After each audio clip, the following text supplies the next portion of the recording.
বিসমিল্লাহির রহমানির রহিম। ONM agro চাঁদপুরের পক্ষ থেকে সবাইকে শুভেচ্ছা অভিনন্দন। থাম্বনেল দেখে হয়তো বুঝে গেছেন ভিডিওর টপিক।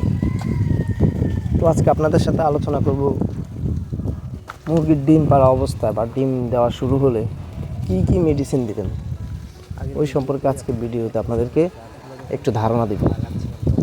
তো আমাদের টাইগার এবং কালার বার্ড মুরগিগুলো দেখতেছেন ভিডিওতে, আমাদের এগুলা অলরেডি ডিমে চলে আসছে। আমাদের এগুলো এখন প্রায় 20% ডিম দিচ্ছে, দেখতেছেন আপনারা আমাদের মুরগিগুলা।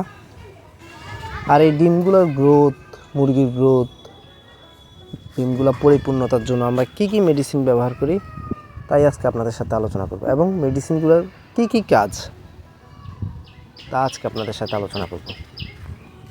তো কথা না বাড়িয়ে চলে যাচ্ছি মেইন টপিকে। আসলে ডিম উৎপাদনের জন্য অবশ্যই মুরগিকে সুস্থ রাখতে হবে। মুরগি সুস্থ থাকলে তবেই ডিম দিবে। মুরগিতে কোনো রোগ বালাই থাকতে পারবে না, মুরগি পরিপূর্ণ খাবার খাবে, পরিপূর্ণ পুষ্টি উপাদান নেবে। এগুলো যদি অ্যাকুরেট দেওয়া যায় তবেই ডিম উৎপাদন সাকসেস হবে।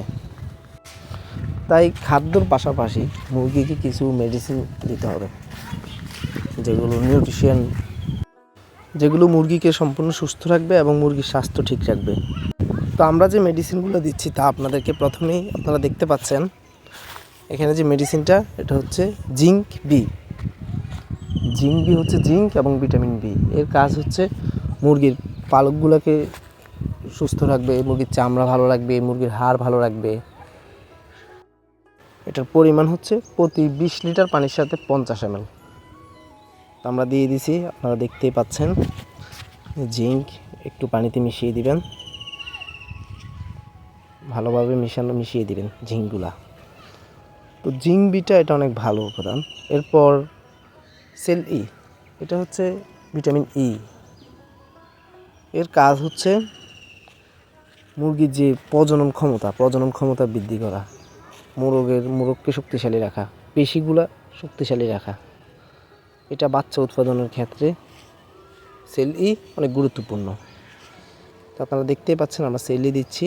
এটার পরিমাণ হচ্ছে প্রতি 20 ml পানিতে 10 ml। তো আমরা দিয়ে দিলাম সেল ই, আর এটা মুরগির জন্য অনেক গুরুত্বপূর্ণ। নেক্সট হচ্ছে ভিটা AD3E। এটা আমরা এখন দিব না, যেহেতু আমরা এখন সেল ই এবং জিঙ্ক বি দিয়ে দিছি, তাই আমরা এটা বিকালে দিব। আর ভিটামিন AD3 কাজ হচ্ছে এটা মুরগিকে সুস্থ রাখবে, রোগ প্রতিরোধ ক্ষমতা বৃদ্ধি করবে, ডিম উৎপাদনে বৃদ্ধি করবে, এবং ডিমের পরিপূর্ণতা যাতে ভালো থাকে, ডিম যাতে পরিপক্ক হয়, এটার কাজ করবে ভিটামিন AD3E। তো আমরা এই মেডিসিনগুলোই এখন আপাতত দিচ্ছি ডিমের জন্য, ডিম উৎপাদনের জন্য। তো এই ছিল আজকের মতো। এতক্ষণ সাথে থাকার জন্য ধন্যবাদ। আর কৃষিভিত্তিক এমন ভিডিও পেতে আমাদের চ্যানেল সাবস্ক্রাইব করে পাশে থাকুন। আর যে কোনো পরামর্শের জন্য স্ক্রিনে দেওয়া নাম্বারে যোগাযোগ করুন। ধন্যবাদ সবাইকে।